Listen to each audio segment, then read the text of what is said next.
So like my mom made dinner, and like all of the moms came over, and Alex and Jeff came over, and our parents just like grilled them about everything, and honestly probably scared them off.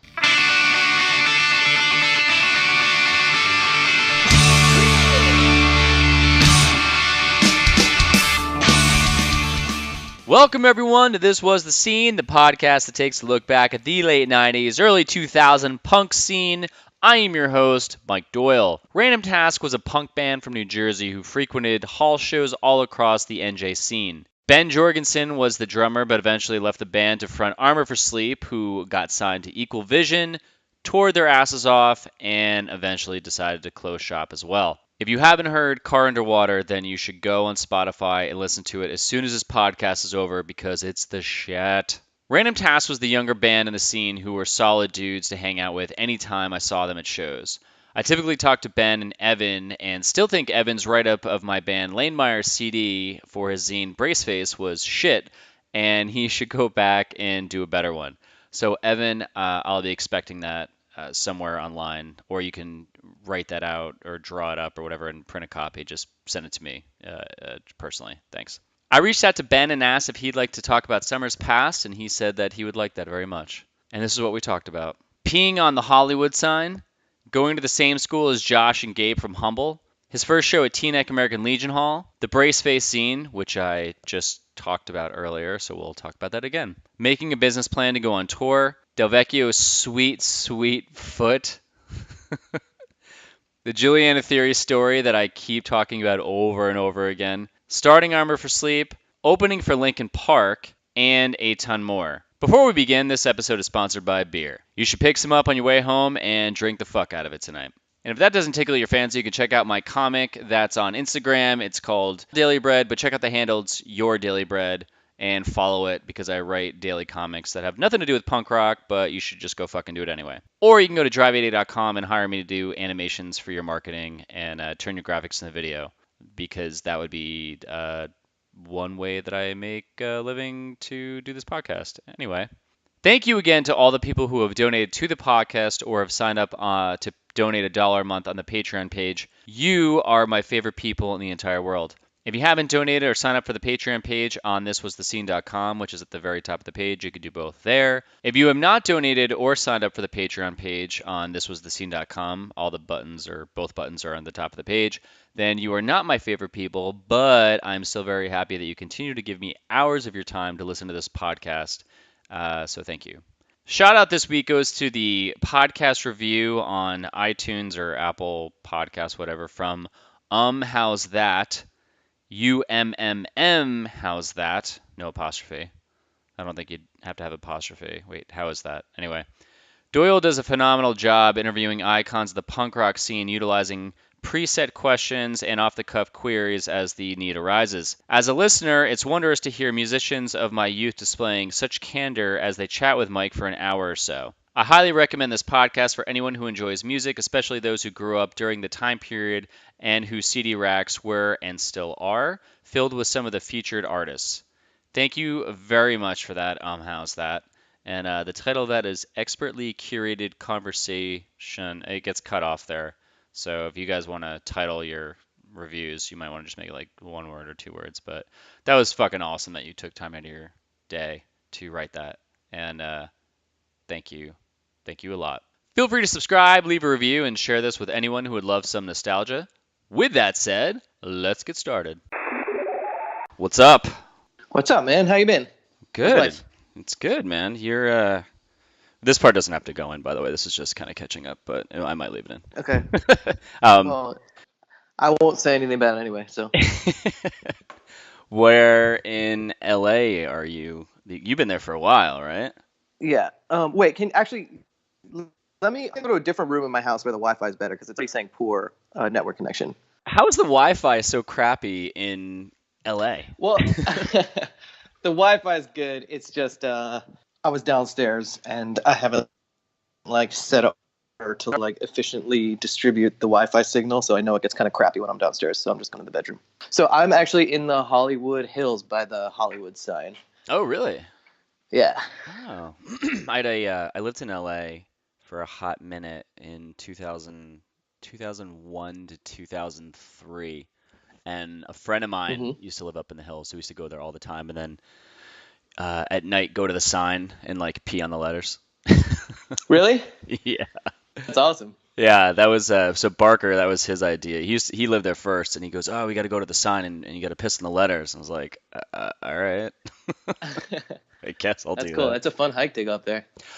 Yeah, we would park right at the fence there. I know the way it was set up when I was there was you'd park and then there was this really long road that you just walk up and then you'd Hmm. go over a fence and then climb Yep. down the hill. Yeah, didn't they add a little bit more security there?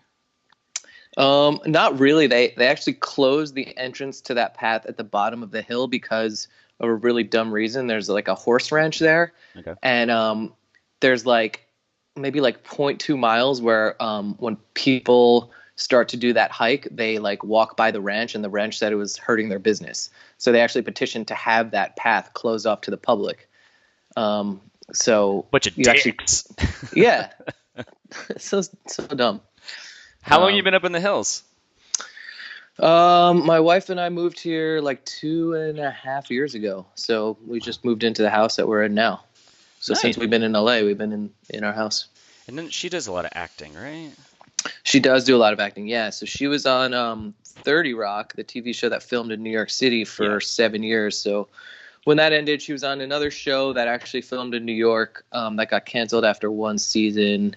And I was working in New York too. And after that, we were like, let's just go to LA because New York, we're kind of over it. Yeah. No, I mean you basically live there. And did you ever, besides going on tour with like Armor for Sleep and shit like that, did you ever Hmm. live outside of New Jersey between like you growing up and now? No, I mean, after Armor for Sleep, I lived in Manhattan by Oh, myself. you were in And Brooklyn, then, right? Because you had that song about. no, I didn't live in Williamsburg. I lived in Manhattan proper. Okay. Um, You just I, hated yeah, on Williamsburg. yeah, I was still living in New Jersey when I wrote that song. That's awesome.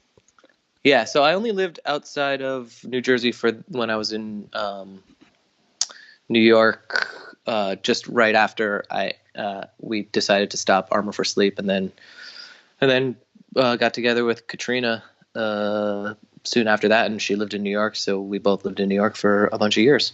Was that when remember when I saw you at Maxwell's when you were DJing that one time? Or Yeah, you had a different like yeah, it wasn't yeah. It DJing. was kind of like Yeah. electronic Yeah. thing.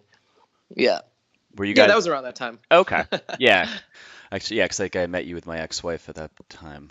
And she was like, "Oh Hmm. my God, I'm so excited to meet Ben." Oh, that's right. Yeah, I remember that show. Yeah, I have like Yeah, I have pictures on Facebook yeah, from that. that's But funny.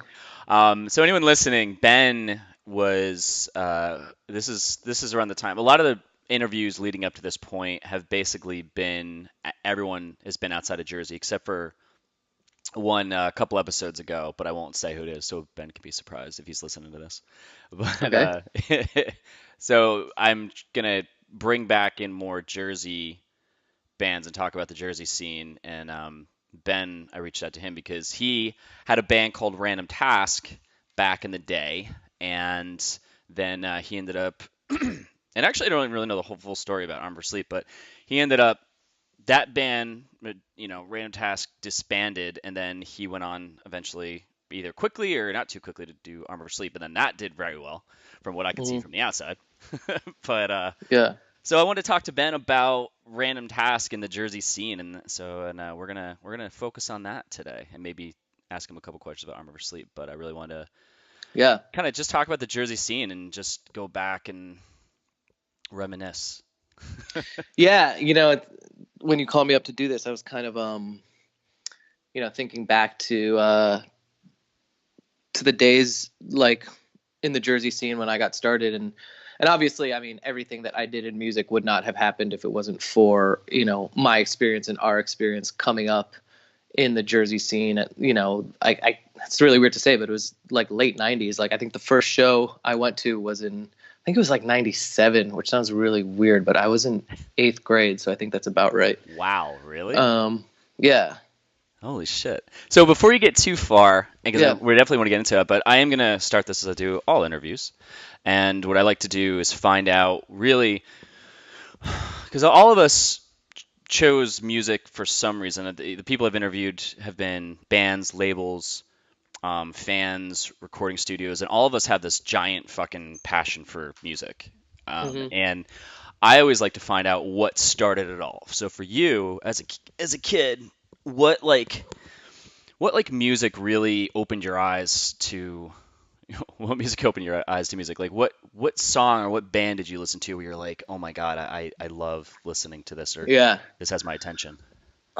Yeah. So I remember when I was in fourth grade, I went to Pathmark, which I don't even know if that I think they're those still grocery around. stores. I All think right. they're still So I around. remember I went to Pathmark and I saw the Metallica cassette tape for the Black album, and I asked my mom if I could buy it, and that was the first album I ever bought. And I remember this was like a life changing experience. I still have a vivid memory. I remember putting on my headphones and listening to Enter Sandman for the first time, and like my life was like completely changed. Yeah. And I remember I went to school the next day, and I told my friends, I was like, I don't know really like what this is, but I need to do this.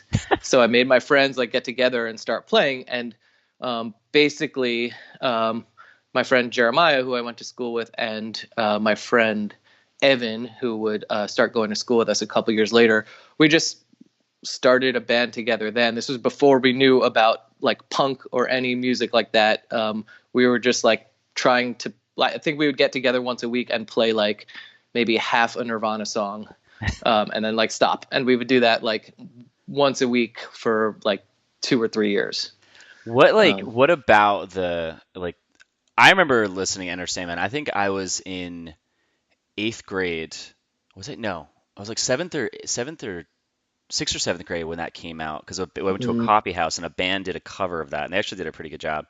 mm, But when I first heard Metallica, I heard one on like Headbangers Ball or something, and it like scared the piss out of me. yeah. And that's what I liked it. Like, what was it about that album that just like what was the feeling or what did you envision when you heard it and said I have to do this? I don't know. It was like a weird calling that spoke to me at that age. I mean, I think music just affects us so powerfully when we're kind of at that impressionable age. It was just like this mystery and like the heaviness of the music, and it was just something so I don't know, so fresh. Yeah. And I just like I needed to understand what that was and what that feeling was, I guess. Did you think there was something to the authentic Christ, I can't even say it, the authenticity of the music that you heard from that band? Or, when prior to that, a lot of shit on MTV was all this glam rock crap. And then Hmm. when that came out, do you think there was kind of a realness that you were missing and you finally got it? Yeah, I think it was a realness. I think it was like a mystery and like a darkness too that that I thought was really cool. So when you started the band with these guys, is this when you started playing drums or did you play guitar Yeah, first? so I immediately asked my mom if I could take drum lessons. We went to a private Jewish school, and so there was no marching band, or else if I was in a public school, I just would have joined the marching band. But I asked my mom if I could take drum lessons. So she signed me up for drum lessons at a music store in Bergenfield called Odibella Music, and started taking drum lessons. And I made my friend Evan play the bass. I said, "Hey, you should, we have to start a band because music is cool. So start playing bass." And I told Jeremiah to start playing guitar. I'm sure they wanted to do it on their own. I didn't force them, but they started taking respective lessons as well. So we were all, kind of like on this journey together. I think we were all taking music lessons at Odibella actually. Okay. And you guys were going And to did you go to the same school as Josh from Humble? so when we went to high school, that was the school that Josh had gone to. I don't know. I think actually once high school came around, Josh. Oh yeah. No, Josh went to our high school. But when we were freshmen, he had already graduated, so Oh, he okay. is 5 years older than us. Okay. And that's the same school that Gabe Supporta went to as well. Yeah, because Josh and Gabe, I I interviewed Josh back in I think March, And Mm-hmm. I remember him talking about that, but I forget exactly. I think they did go to school together. 'Cause then Jay from the Jerk Office, I interviewed him, and he was friends with the two of them, and he actually Yeah. introduced Del Vecchio to them to get into Humble. Yeah. But Yeah. And like when I get later into like kind of like when Random Task didn't become Random Task until we got to that high school as freshmen, because that's when we met Matt, who would become our singer, because he was like the one kid at that school who listened to punk music. So when Jeremiah, Evan, and I, who we'd been playing together for 2 years in my garage, when we got to high school and met Matt, we were like, hey, come be in our band and be the singer of our band. And because Josh and Gabe, who were in Humble Beginnings, even though they weren't in our high school at the time, we knew about them. Like that kind of was a big deal to us. And so that kind of like changed the direction of what we were doing, because we thought it was really cool that we knew two guys who were in a band that we thought was really cool. interesting, because that's a cool viewpoint from that perspective. Because a lot of people, I think that they would start a band and they would play a show, and that's what introduced them to the scene. But for you guys, you ended up almost being a couple grades away from someone where their age gap wasn't so huge, and you saw them, you're like, holy shit, like these guys are like, they came from our high school, they're kind of close to us in age, and they're doing a band, like we can do this. Did you kind of think that? Yep. Yeah, absolutely. It was, yeah. And we like, I mean, we looked up to you guys as well, and Humble Beginnings, we definitely thought were like the coolest band ever. And then the fact that we were so closely connected to them was another thing. And then also Gabe's stepbrother, Eric, Yep. who we were in school with, wound up being in a band called Outline, With who Jack, were right? kind of like, yeah, with Jack. And we were kind of like, well, we were best friends with them, obviously. Their other guitar player, Daniel Silbert, was someone who I went to kindergarten with. So these were like our friends, from a very young age, who were in like our best friend's band. And Eric was stepbrothers with Gabe. So like later on down the road, when Random Task would play shows with Outline, we also had the benefit of like, if Gabe was like there watching Eric's show, we could like pick his brain about like the latest like Humble Beginnings demo tape. And then when we'd go over to Eric's house, sometimes Gabe would be there and we could like ask him dumb questions about whatever show they had played or something. So That's awesome. yeah. How did you guys? So when you guys formed the band, God, I keep forgetting your singer's name, because I knew Matt. you and Evan. I used to talk to you guys all the time, and Yes. I like literally don't remember talking to the other two guys that much. Like I felt so Yeah. bad when I was doing this interview. I'm like, well, I know Ben, I know Evan. I don't know the Yeah. other guys. But Yeah, I guess Matt, Evan and I yeah. were a little bit more sociable. Yeah. So when like Matt came in the band, did you guys change the name? Is that when you came with Random Yeah. Task? Yes, that we became Random Task once Matt came into the band and started singing for us, and we actually started writing original songs instead of just like covering No Doubt songs or whatever. You ended up obviously become the singer songwriter for Arm Over Sea. Mm-hmm. Like at this point, and you're playing drums. Right. Were you also like writing lyrics and music, or you were just No. playing All drums? right. So Evan and Jeremiah and I had the band pretty much from when we were in 6th grade to high school, and then we met Matt freshman year of high school and became Random Task, and then we were Random Task for all 4 years of high school. And I didn't know how to play guitar at all at that point, but we would rehearse so much that the guys would leave their guitars in my mom's basement.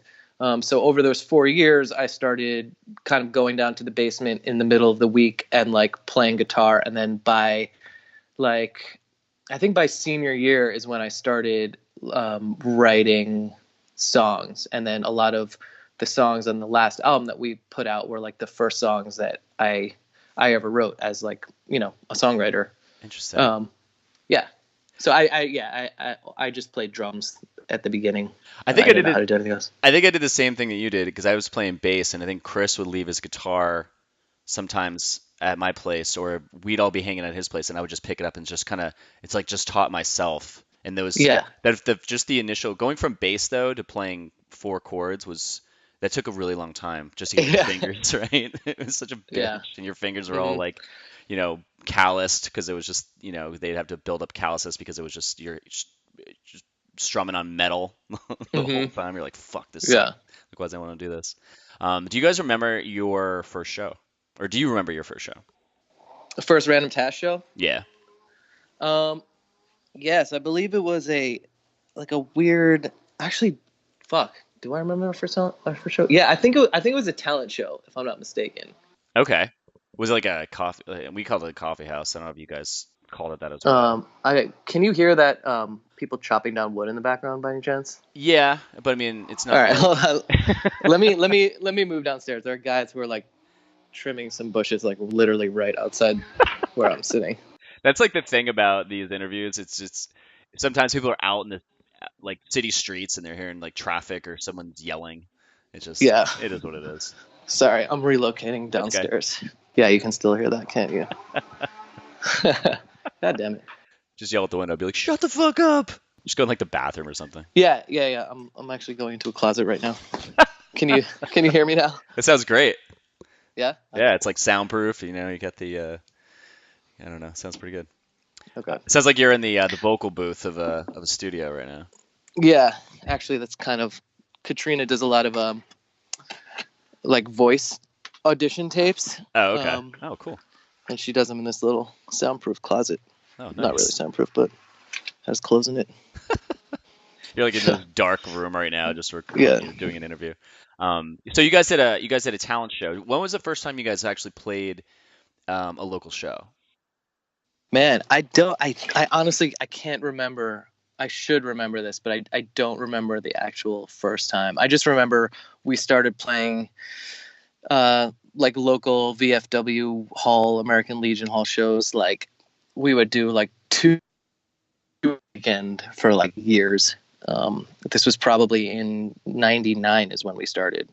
Okay, because I'm actually on the NJPP archives right now looking Oh, at are you? flyers. Yeah, I mean, I'm not going to sit here and like just I'm sure that it's got it because Joe has all these. I don't know if he's actually got them in order where he's uploaded them. So when you guys played the first show, do you remember like just like playing shows in general? Like what attracted you guys to the scene? Like what made you want to keep coming back and like playing shows? Basically, so that time that I listened to that Metallica tape, like definitely changed my life. That was a vivid memory. The next like big memory that I have in terms of music that completely changed my life was the first show that I ever went to. So at O.D. Bella Music, the place that I was getting drum lessons at, there were like little flyers at the front for kids to take about shows. And there was a flyer for a show at the Teaneck American Legion Hall. This is when I was in 8th grade, so probably like 97, if I'm not mistaken. Okay. And so Evan and I just walked over there. We had no idea what a show was or what the scene was or anything. We just knew it was in our town and it was walking distance. And our moms let us go. And there were probably like 10 bands on the bill. I remember there were a lot of ska bands like Taxi Cab Samurais played. I remember the Royalties played. Yeah. Actually, Rob, who I would become good friends with, who was the drummer for Midtown, was playing drums for that band. Yeah. And Evan and I just went there, and people were crowd surfing, and it was one of those crazy shows in New Jersey, and it was just insane. So after that, Evan and I, were like, we need to find out what this scene is, what these shows are, and that just inspired everything. So I feel like everything Random Task did was just trying to, capture that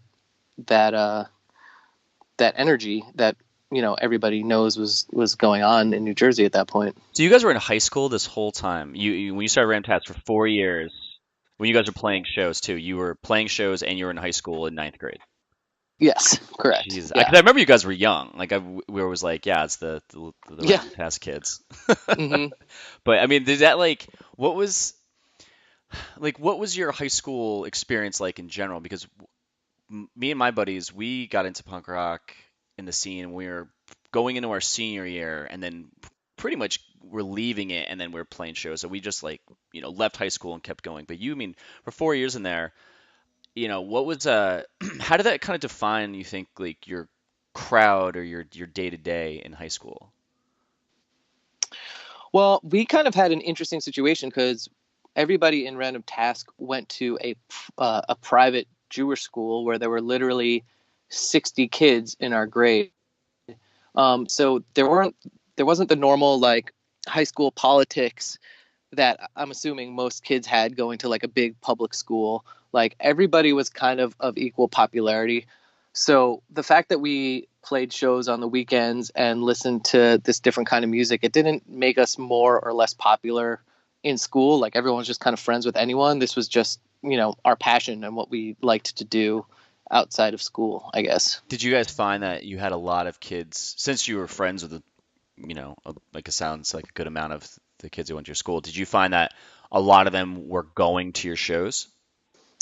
Um, Maybe towards the end, but honestly, like a lot of our friends were just outside of school, and we never really tried to like cross pollinate and bring our like show life into school. I mean, at least for me, like I was totally fine like being friends with the kids in my grade, and knowing that I also had friends who I went to shows with. Like I didn't really like try and drag my friends from school to my shows. So they didn't just kind of, hear about you guys and like, hey, you're in this band and you're playing down the street in Teaneck. We're gonna just show up and watch you guys. Um, a little bit, but not. It wasn't. There were also not that many kids in our grade, so Yeah. Maybe like a handful. Especially, I think towards the end, like when we were seniors and juniors, and we were kind of like tighter with the kids that we'd really only known for 4 years since we changed schools for high school. Then they would kind of like come out and see us play. Did you do Brace Face with Evan? No, that was Evan's creation, 100%. I still have a copy of it. I have this box. It's up in my mom's place in Cape Cod, and it's all this memorabilia from back then. But I have the interview that he did. I think he did with us, or he did like what did he do? Like a review of our record, and he like kind of. I think he said something where like it was like almost a burn, and I remember like I think me and Yeah, Barker like confronted him. We're like, "What the fuck do you mean? We're like yeah, mediocre or some shit." that's He's funny. like, "Oh no, man, I didn't mean it like that." We're like, "All right, dude, whatever, man." And we're just like fucking with him. Yeah. No, I mean, we were just basically like, in a way, just imitating whatever we saw around us. I'm sure that's just like the vibe that was in like other zines that he got. So he thought was, proper to do It would in be a that badass situation. Like, shit on a band, dick. yeah, yeah. So when you guys like started the band, or by senior year, so what year was that when you were a senior year? I graduated in 2001. Okay. So it's 2001. All right. So because I pretty much left around 99. So like when you like around sophomore, junior year, whatever, when you guys were, because I mean you can't really have like a serious band conversation in sophomore year of high school, but Right. towards senior year or like junior, did you Mhm. guys? Because I mean you had been playing a shit ton of shows, because you guys were playing a lot of shows back then. Yeah. Like, did you guys have a conversation where you're like, "Yo, we want to like fucking do this"? Yeah. Actually, I haven't thought about this in so long. So for our senior year, we have this program at our school. It was like a senior internship program, where like kids could kind of like take internships at different companies around the area. And at the time, Heath Miller from XSDB, Yep. he I guess was our manager, and so we convinced our school that our internship was going to be random task, and we like made a whole business plan, and we said part of the business plan was that we needed to go on tour. So we convinced the school to let us go on a little tour. So we did like a 2-week tour with a band called Kicked in the Head from Boston. That's genius. And then we put out an album, and this is when Heath was our manager. And also at the time, Alex from Eyeball Records was into the idea of possibly signing us. And his like A&R guy at the time was Jeff from Thursday, who was kind of like would come to our shows and really liked us. So we actually did have kind of like official like band meetings. I remember our parents wanted to meet Alex and Jeff to make sure they weren't like trying to like con us or something. So like my mom made dinner, and like all of the moms came over, and Alex and Jeff came over, and our parents just like grilled them about everything, and honestly probably scared them off. But That's awesome. yeah, And how old were you when that happened? I was probably 16 or 17. And you guys were in high school and you got to go on a 2-week tour during Yeah, school? yeah, during school. It was like in like May or April or something. That's amazing. Yeah, And your it's pretty parents were totally crazy. down for that. Um, my mom was totally cool with it. I know there were some other parents who were a little bit more reserved, but ultimately they let us go. And Matt's mom let us borrow her minivan, so we we were in Matt's mom's minivan. Holy shit. Yeah, Where did you guys get? Was that the only, is that the first tour you guys did?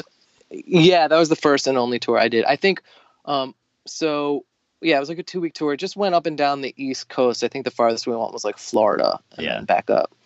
And then so that was our senior year. And then the summer going into our freshman year of college, I was kind of like, I don't even know why, but I was just kind of over it and wanted to just go to Rutgers and maybe think about starting my own thing. So I left, and then actually Josh, who was the drummer from that band, Kicked in the Head, started playing drums in my place, and they all did some stuff together afterwards. And I think they toured afterwards, but that was kind of like the end of the road for me with Random Task. Well, don't jump too far ahead. Okay, sorry.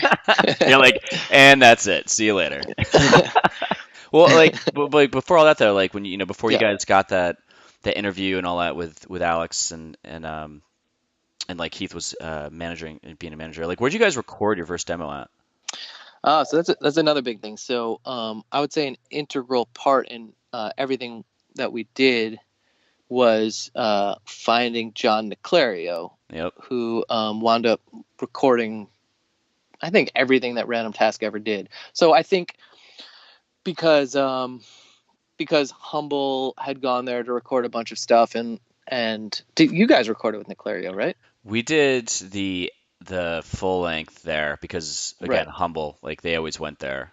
Yeah. Yeah. So I think that was just the only place that we knew of, and it's where like literally like every single band would go.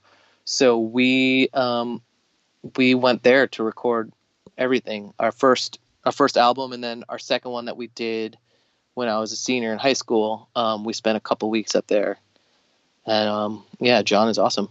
Because on the archive on SoundCloud, there's the demo. There's an album with a blue cover. Yes, And then that was the one we did when we were seniors. okay, and then there's the Children's Crusade. Yeah, that was the first one. We must have been like sophomores or something when we did that. What did you think of like? How did you guys like your songs? Like when you were, when you wrote them? I mean, the Children's Crusade, the first stuff, we were really obsessed with like Propaganda and like Fat Record stuff. So I think we were just basically trying to sound like those bands. I don't even know, like that was our objective back then. Yeah, you guys Basically. definitely had like the Fat Wreck sound going on. How'd you like playing that? Like, okay, so do you remember like Del Vecchio? I was talking to this one interview where everyone would sit behind him and just watch his foot. Yes. It's like, were you one of? Didn't you? I know. Did you used to do that too? Yes. Yeah. So Del Vecchio definitely kind of like, for all of us, revolutionized that like kind of like double foot tap of the like the Fat Records punk beat, and we all watched him and tried to figure out what he was doing and how he was doing it and how he made that sound, because it was like super clicky. Yeah. And I remember he like bought this sticker that he put on his bass drum, and he basically like taped a quarter to it. So it's like the opposite of what a bass drum is supposed to sound like, because he made it like super trebly and clicky. But that was the cool thing to do. And then I started doing that and learned how to do that and play like very fast. And like listening back to it now, it's probably like a little bit too fast, I would say. Yeah, that's kind of like what everyone was doing. It was like all of you guys. It's like you almost were sitting back there with like fucking clipboards, taking notes, just like, yeah, how's he doing this shit? Yeah, that's amazing. That's so funny. Were there any other drummers in the scene that you kind of looked up to or you liked watching when you were at shows? Yeah, well, Del Vecchio was awesome because he was like a robot. He was just. I remember like thinking he was like, the perfect drummer, just so consistent. I remember the drummer from High Strung, Pat. Do you remember that, Pat? Oh yeah, Pat was an animal. He kind of blew my mind because he was obviously like a trained jazz drummer. So he was like way more well educated, and the way he played was like super finessed and just beyond what I could even really comprehend. So he was kind of next level. Yeah, I remember. Yeah, we were talking about him with I think it's Jeremy Hernandez. I interviewed him, and we were talking about Pat. I think Pat's now. I think he's a full-time jazz drummer. No way, really? Yeah, I think he does That's that. awesome. Yeah, I think he does it like 5 nights a week or something. I have to go back. I mean, I don't think I'm going to go back and listen to an hour of a fucking interview to find that part, but Yeah, I think, and also Sam from High Strung, he's in the Northern Jersey pop punk group on that's Facebook. awesome. I should actually just post and ask him and what Yeah. he's up to. But okay, any other drummers? Um, How about like Matt from Bigwig? Matt from Bigwood was awesome. Yeah, He was an animal. he's just a He was fucking fun to watch genius. too. He would just like jump up and down. Um, I remember he used to like light his cymbals on fire. Did he do that? I think I remember being there when he did that. I thought that was the drummer from the Anniversary he used to do. That was his signature move. Okay, I thought Matt did that too. Were you guys on a label when you put your first demo out, or did you? Or actually, no. How? Yeah. Okay. Random Task? Yeah, like the first demo. Did you guys fund it, or did you guys have a label put it out? No, we definitely paid for it ourselves. Okay. And I remember we went to get it mastered by Alan. I guess it's Duchess or Douche. Douche. Yeah, I don't know how it's pronounced. But we just knew him because he mastered, every cool thing ever, and we like walked to his studio to get it mastered, and we had like a lunchbox full of money, and he was basically like, "I'm not gonna take your money." I think he like did it for free because we were just like, paying for it ourselves, and we're like 15-year-old kids. So no, we didn't. Yeah, I don't think we ever had a label. Yeah, we did that ourselves, and then the one that we did when we were seniors. I mean, Heath was kind of helping us out, but we paid for that ourselves too. Okay. And then you recorded both out. That last time you said you did it at Nada as well, right? Yeah. Was that when Nada was down in the when he moved it down to that huge warehouse space with that was like a garage with that huge tour bus in it? So yeah, I think he moved to that warehouse maybe like a year after we did that album. But when we did that, he was still in, I guess, his basement. Yeah, I can remember that basement that had the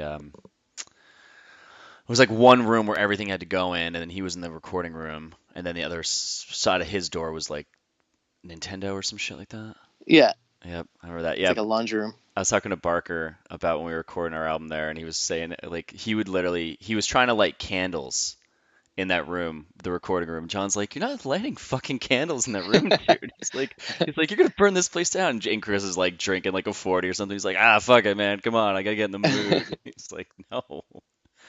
So what was like the dynamic like in the band with you guys? Did you guys all get along, or was there ever any turmoil? No, we got along great. It was just awesome. I mean, high school is I guess very transformative, but we were all kind of on the same boat together, and we never fought about anything. It was great. So you basically, you guys, so 4 years you did it. You now, Mhm. and this whole time too, it's kind of funny because it's almost like that set you up to become a songwriter for Army Right. of Slave. Yes. Like, were you writing songs? Like, when did you actually start writing songs, like by yourself? Um, I mean, sometime between the first and the second album. Um, so I think I started writing songs because I guess the first album the music that was really influencing us was kind of far removed from us. Like we were very influenced by like Fat Records kind of stuff, and then we started going to shows a lot more and playing out. And then I guess the more like the less skate punk, more like whatever emo post hardcore thing kind of started getting through to us a little bit more, and we started finding bands like Saves the Day and Lifetime, and just instead of bands singing about like political socioeconomic things, they were singing about their girlfriends, and I guess to a 16-year-old boy that resonated a little bit more. So then that in combination with always having those guys guitars at my house, I think I just was inspired to start writing my own things. Did you guys ever play with Save Today in Jersey? Not Random Task, no. Like, what was like, I don't know if you can remember this, but can you remember one of the biggest shows that you guys got on the bill for? Or was Random Task? As Random Task? Man. Let me see. I don't know. We I guess probably the pinnacle was when we played on the Ernie Ball stage or Warped Tour. That was pretty big. I think we won. Did we win a contest or something? And so we got to play. It was like a side stage at Warped Tour, but it was like the most legit thing I feel like we ever did. Yeah, I think was that the same year that Humble did that, or was that after? Did you guys do that? I don't think they did it the same year that we did. There's like a contest to get on Yeah. the Ernie Ball stage. Yeah.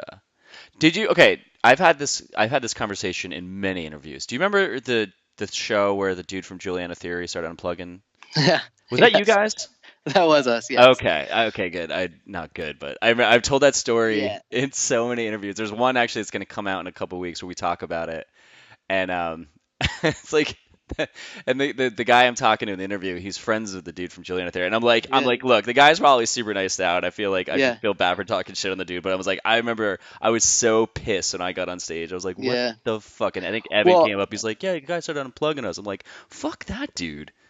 Yeah. So Brett, the singer from the Juliana Theory, actually has become a very good friend of mine, which is really funny. Probably because of that. So I guess you've had that conversation where you're like, hey, dude, do you remember when this happened? I think when we first became friends, we did, but then it's just kind of like water under the bridge. It's just a little awkward. Yeah.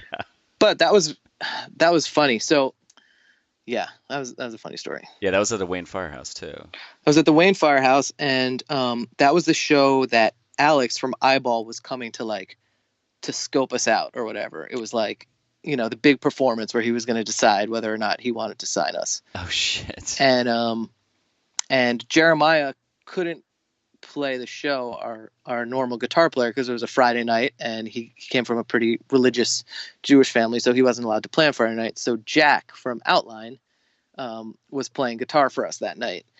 And there were like 10 bands on the bill. Juliana Theory were headlining, and somehow our set had gone over because there were 10 bands on the show, and Brett made his way to the side of the stage and unplugged Jack's amp, and I think he threw the cable at Jack and said, you guys need to get off the stage, even though we had played 2 songs.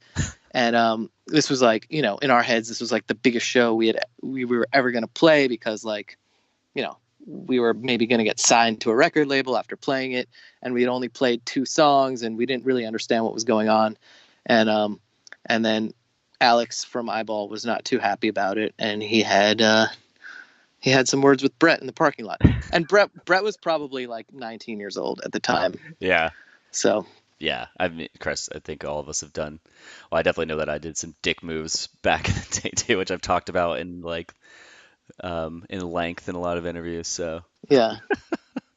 So right after high school, you said that's when you quit the band? Yeah, so I remember it was the summer, and I don't know where my head was at. I think I had been writing a lot of songs, and in the back of my head, I knew I wanted to front a band, and everybody was going to different colleges. I know Matt and Jeremiah were both going to go to school in Boston, and there was no big falling out, but I just kind of, I knew that I didn't want to do that band. So I just told them all, and I didn't really have a plan.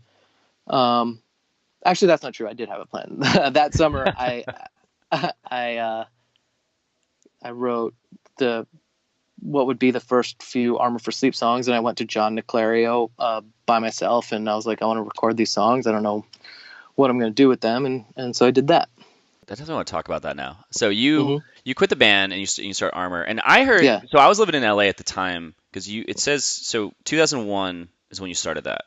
Yes. Okay, so I was definitely living in California, and I remember me and Bark were living together out there, and he came back the end of that year, and I came back like a couple years later, and at this point, you guys had your first record out, Dream to Make Believe. That was the first one? Yes. Okay. Hmm. And I remember Chris, he was like, dude, he's like, have you heard Ben from Random Tasks new band? And I was like, no, what's it called? He's like, oh, Armor for Sleep. I'm like, that's fucking his band? I was like, shit, I've heard them on comps and things like that. I was like, that's crazy. I Yeah. was like, when the fuck did he start writing songs? And I remember hearing the album, I was like, this shit's really good. Nice, I was man. blown away. Like I remember, and I'll talk this a little bit, but I mean, Car Underwater was like one of my favorite songs for like, it's still one of my. I love that song. That was so good. It was just kind Thanks, of man. like dark, and I was like, dude, this song's great. But like that's nuts though that you just kind of had that vision just we're like, yo, dude, I'm gonna drive up to New York with John and just record this because you could. I mean, technically, you could do all the parts, which is Yeah, I mean, I had the advantage of the fact that I played drums. I feel like, uh, if someone were just making a demo and they play guitar, they could probably get away with playing bass, but, drums are kind of like its own thing. So the fact that I could already play drums, I was like, hey, I can record the drums and then just go and play the guitar over it. So I went and recorded all of the parts. And yeah, that was it. Didn't Gabe have a part in it, or he managed you, or like there was something Yeah, he did? Gabe. Yeah. So basically, like a long story short, I made this demo, and even though Random Task didn't sign to Eyeball, there was some other labels that Heath actually had reached out to about signing Random Task, and nothing ever worked. But like I had been introduced to like a couple people. So after I recorded that demo over the summer, I had, it wasn't a real band. It was just like I had gone to John's and recorded songs. I like sent the demo out to like the 2 or 3 labels that I had the contact info for from Random Task, and like immediately like Victory Records called me back like the day after and was like, hey, what is this band, like tell me about it. And Yeah. I was like, it's nothing. I just came back from the studio and recorded these by myself. So things kind of like happened pretty fast after that. That's wild, dude. Like that's Yeah. fucking super wild. Yeah. Did you have, like, but when that happened though, did you? I don't know. I mean, because you're just out of high school, you did the demos, the band broke up, Hmm. and you're like, well, I still want to write music. Let me do this. You obviously believed the songs were good enough to put down Yeah. on tape, and then all of a sudden, these guys. So was the first record on Victory? No, the first record was on Equal Vision. Oh, that's right. Okay. And the second record, what was that on? Second record was also on Equal Vision. Okay. And So, then the third record was on Warner Brothers. so around this time though, the scene was starting to change. Yeah, so it was so basically it was really weird because that summer I went and recorded this stuff. Then I started college at Rutgers, and that was September of 2001 Okay. when something really bad happened. So September 11th happened right when I like was right like, after I I was just like, wait, what happened yeah, there? what happened in Oh, September whoops. 2001? Yeah, so I decided to make this change, leaving Random Task, and I was starting college, which was weird. And then suddenly, like, it seemed like the world was ending, and like, like I remember we could see the smoke from the towers at Rutgers in New Brunswick. Jesus. So yeah, that changed everything. The scene was definitely changing, and yeah, and then things kind of happened, and But like, because I mean, I just the sound of a lot of the music started to kind of shift. Like I think mhm, around 2002, 2003, I think is where the Jersey scene. When I came back and saw a show, it was like a 180 from what it was. Like there was, mhm, a lot people were a little bit older, and there was no energy, and there was no like vibe. It was like everything just died. But people were mhm. still just showing up. A couple people show up for shows, but they'd sit there and like no one got into it. I was like, and it's like, what the fuck just killed this? When it was just going so strong, and I felt like just died. So I mean, I had moved to California, so I didn't see it happen. But when you guys broke up with Random Task, though, Mhm. did you start to see that it was starting to shift then too, or was it when you came back and started doing Arm for Sleep that you saw? No, yeah, I think it was still good when I was doing Random Task. I think after it is when things started to shift, and it's really weird. Like I think for me, like I liked Thursday a lot. I think like the early, well, a lot of Armor for Sleep like is very reminiscent of that kind of sound. But like when Thursday came around, and they were screaming and stuff at that point in 2001, I remember thinking in my head, like screaming bands are kind of like done. Like I thought Thursday were at the tail end of like screamo. But like after they came out, like after 2001 is when I think Victory really started kind of like exploiting that sound. And then it took off in like kind of like a monstrous way, you know? Oh yeah. Yeah. That's kind of a whole other conversation, but Wait, so when Victory, so was it Tony from Victory who called you? it wasn't, I think it was a guy named Jason Rudolph who was working at Victory, if I'm not mistaken.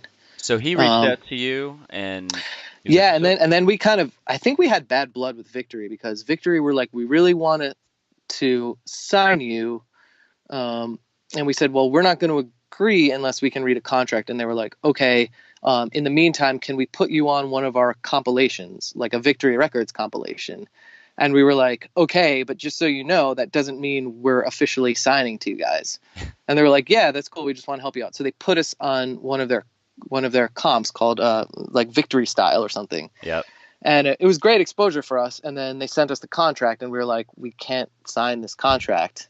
And then I think our guitar player at the time, Paul, was on the phone with Tony, and Tony threatened Paul's life because we wouldn't sign with them. And we were like, listen, we told you, you know, we weren't necessarily going to sign. I've heard, I mean, we're not going to go into this, but I don't have any firsthand experience with Victory at all, but I have yet to have someone tell me a story where shit didn't go bad. Right. Like I just launched an interview last week with Adam from Link 80, and they were going to, they were kind of like trying to get them on the label, and he was just like, yeah, this guy, he was just like, he just would dismiss things that anyone said, and he was just like, come back, and they wanted to get tour support and stuff like that, and the guy's like, I'll give you $400 or whatever to like record or something like that, and they were like, it was just it just went completely south, and yeah, like I said, I've yet to hear anyone who has been on that label or had communicated with them where shit went right, like at all. Yeah. But we don't have to get into that. So yeah, I mean, I don't have much experience with him other than that. Yeah. So when you guys started, we're coming up on an hour too, so I want to be aware of your time. But I'll talk a little bit about Armor for Sleep because I think you guys were fucking awesome. Thanks, man. Actually, it's funny. I ran into Anthony a couple of years ago, and it was him and Drew. I think it was Drew from Jesus Christ, Josh's band. Forever and Ever. Forever, Jesus Christ, thank you. Forever and Ever. Yeah, so I saw Drew and was out in Morristown. I think it was like 4 years ago, 4 years ago. And I saw them, and I think the three of us were just like hammered when we ran into each other. And I was like, Anthony, I'm like, you were one of my favorite bass players of all time. He was like, well, that's fucking crazy. I was like, dude, you're so fucking good. Like that dude, I thought like as musicians, you guys were all really good. Like when you found those other three dudes, yeah. Did they find you or did you find them? Anthony had a band with Drew, and then he heard that I was starting a new band. So I don't know. I think I like posted something on message boards.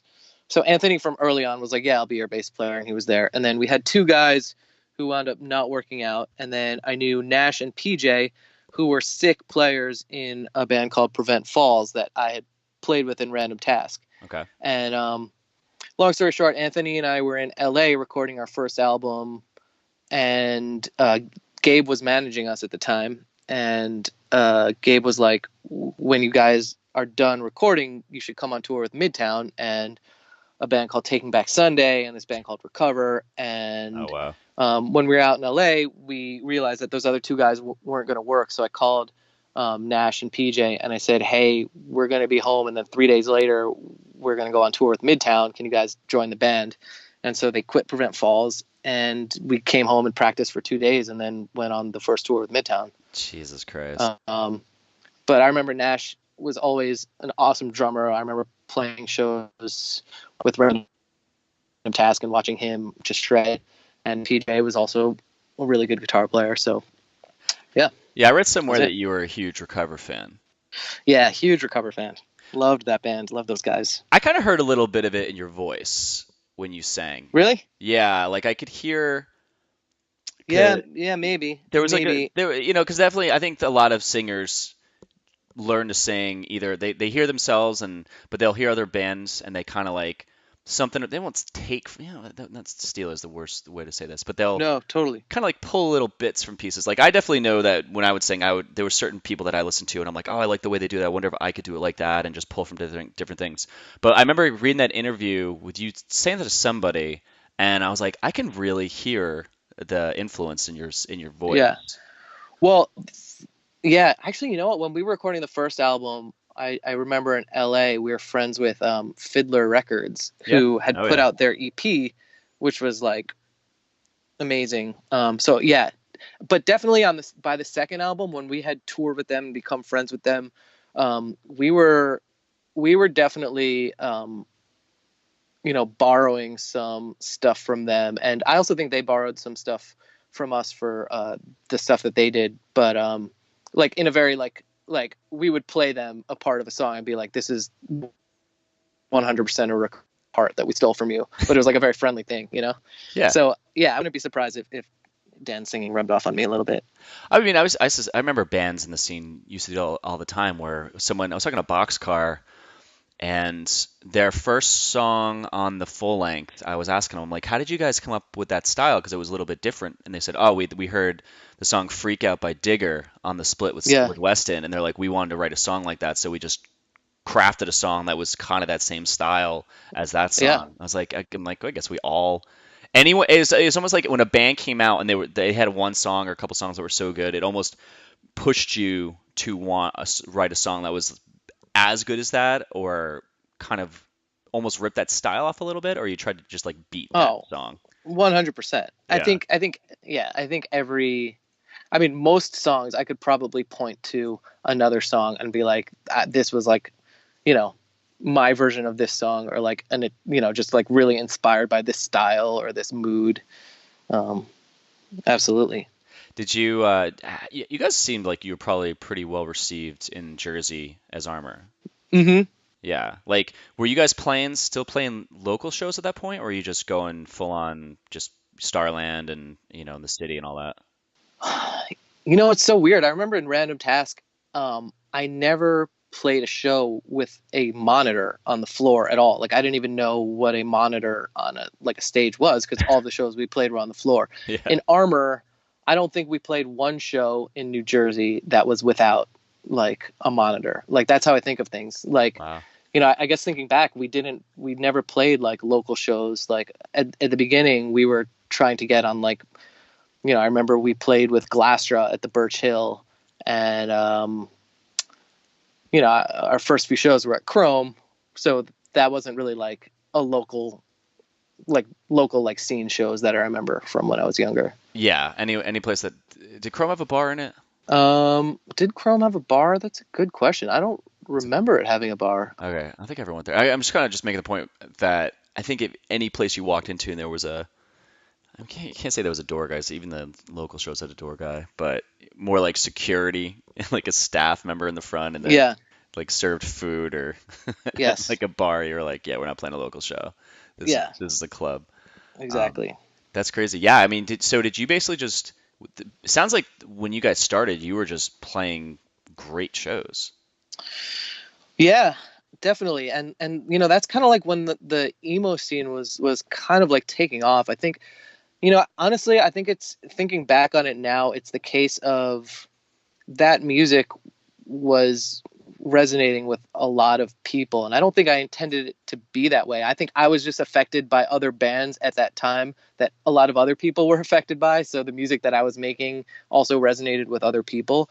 So yeah, I mean, when we started, there was a lot of buzz about us and buzz for the scene in general, and it's not that much longer after that, we would start seeing major label dudes kind of like creeping around at our shows. And also, like, I remember going to see Thrice and Brand New play at CBGB's, and there were like 20 people from record labels there. Yeah. And it was really smart. Like, they knew what was coming, and they also, I remember actually going to record some some Armor for Sleep stuff with John Niclario, and the band that were there the day before was My Chemical Romance, and they were like finishing up some tracks, so they were there, and there were like 3 cars or maybe 2 cars parked outside with like label dudes sitting in the cars because they knew that this was about to bubble over into the mainstream.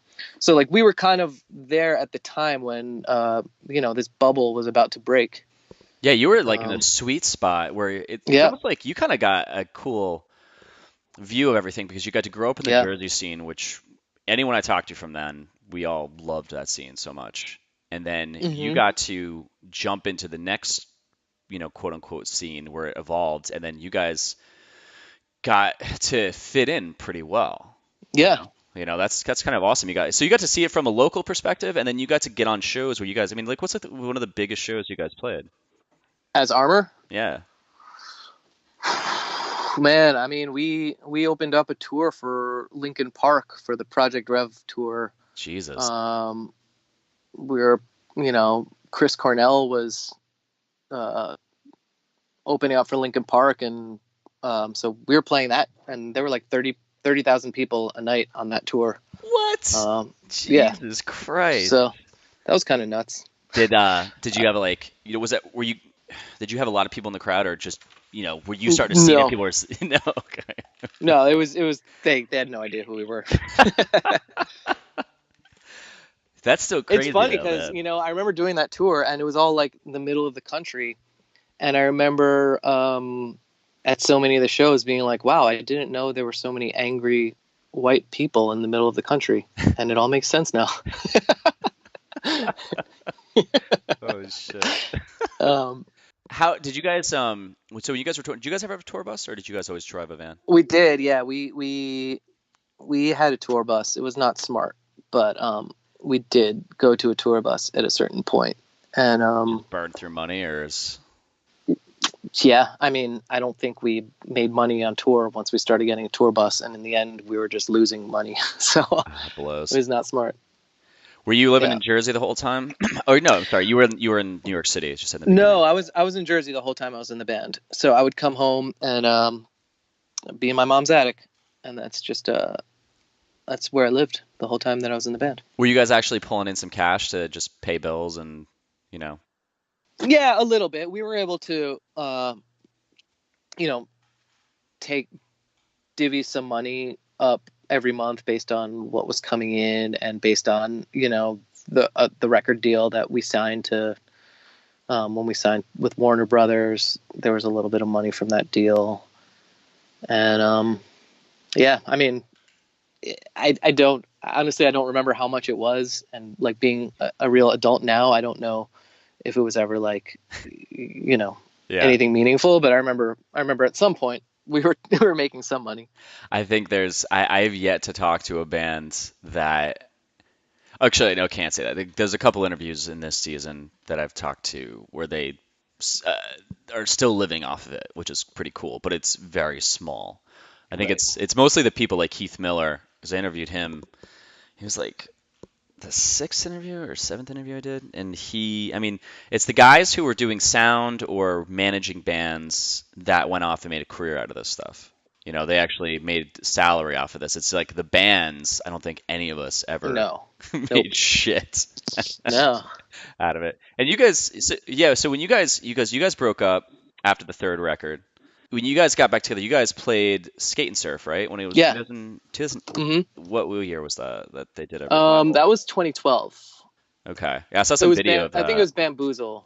Yeah, that's was right. It Skate and Surf? I think Skate and Surf was the original one, and then it turned into Bamboozle, and then that stopped. But then I thought they did like a revival of Skate and Surf, because Midtown had played it or something too. Yes, yeah. And how was that? It was awesome. It was great.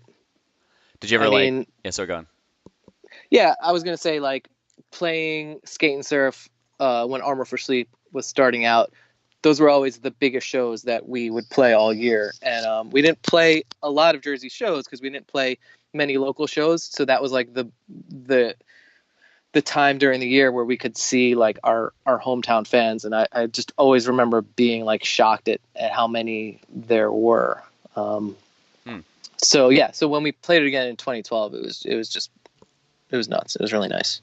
You're still friends with Evan, right? Yeah. Did you guys play Evan's a out here. lot? Yeah, did you guys play a lot of shows with like Steel Train like back then? We didn't play a lot with Steel Train just because it was such a different kind of music. I Yeah. feel like they were just kind of on a different path, but we toured with bands that tour with them, and I always love being like, oh my god, like I grew up with Evan, and Daniel and Jack are also like my childhood friends.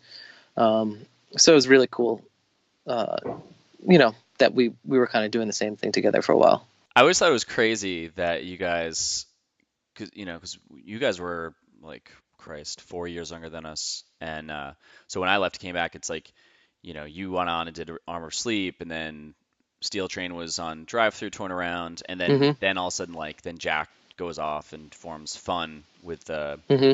what's his face from Nate. format, yeah. Yeah. And Nate. then that band just blows the fuck up. It's like there's something in the water in the Teaneck area or the Yeah. Birkenfield area. Totally, man. That's awesome. Do you frequent the Facebook group? Do you ever check it out like a lot? I love when new flyers get posted.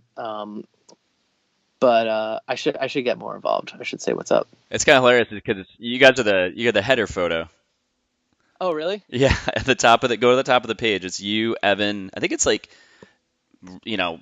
quote unquote, it's like random task. I think an outline. It's just all you guys Uh, hanging out in a car or something. oh, okay. I know that Yeah, picture. And Evan has a big fro. I guess he yeah. did a lot I at that time. think he might. That's my Um, for that.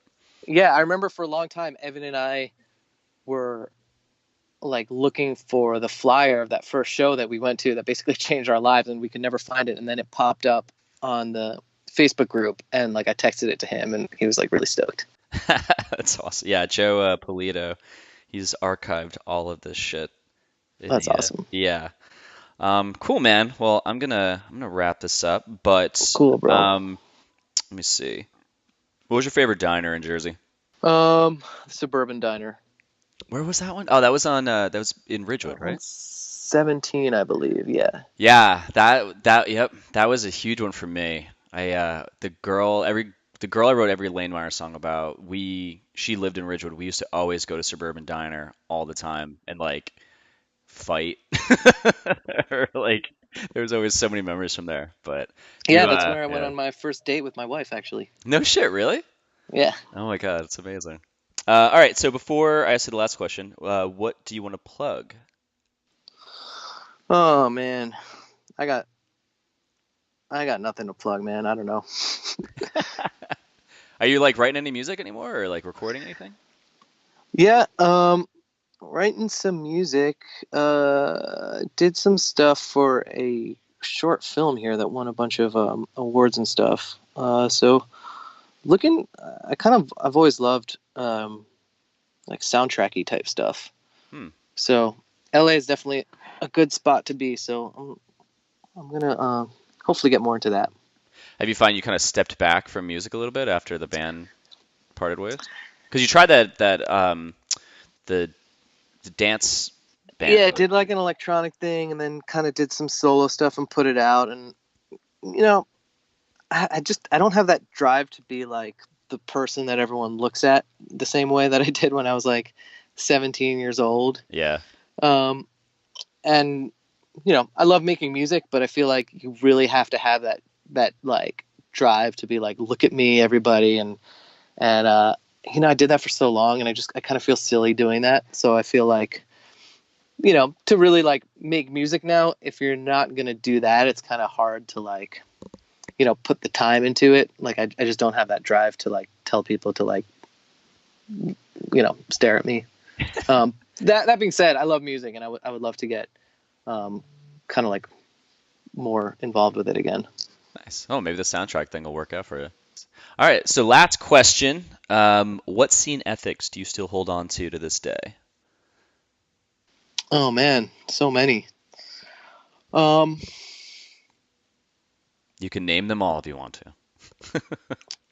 yeah, no, I think one of the most important things I learned from the scene is like, and this comes up all the time in so many different ways when someone will message me on Facebook, or I'll talk to a friend who's an actor out here or someone who has a business, and they're like, how do I get a manager or an agent or a record label or funding for this? And like what I learned from the scene is like you have to create what you're going to create, and a manager or an agent is not going to do anything for you if you don't have the thing that's special, you know, like, Yeah.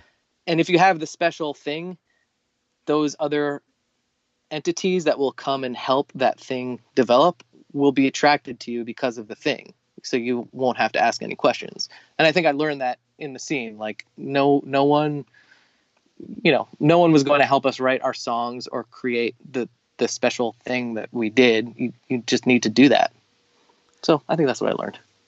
I like it. Yeah, I agree. You just be really fucking good at what you're doing, and all that other stuff is pretty much gonna present itself.